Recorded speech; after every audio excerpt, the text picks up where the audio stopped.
that spilled out from this foundry over a number of years. I'm sitting here as a person with chemical asthma. I'm allergic to every kind of mercury, sulfur drugs, medicines. Even in having a IVP, I went into cardiac arrest on the table and they had to call cold blood on me because I was allergic to the mercury that was in the medicine. It has long-term effects, and that's what we have to realize, that these coal-burning foundries and plants affect the community not just for the short term, but for the long term. And as I stated earlier, when you go down 275 and 75 through Chemical Alley, as I call it, these kinds of things affect all of us.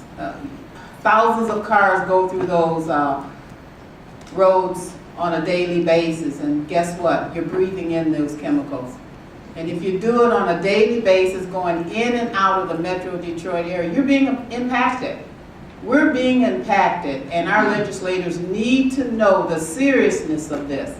It not only impacts us as far as in our communities, it impacts us health-wise, and it impacts us economically and socially. As the one young lady stated, our healthcare costs in this area are astronomical. They're astronomical, and the more meds they put out, we as people cannot afford them because of the debilitation of our communities, because of these kinds of things that are happening in our community. So as I always state, we have power in two places, our voice and our vote. That's what I'm telling the people in this community. You need, as legislators, need to hear their voices and also consider talking to them when you need their vote. You need to stand for who you were elected to represent, the people, not big businesses, the people, the common man, to whom much is given, much is required. What you do to the least of mine, you also do to me.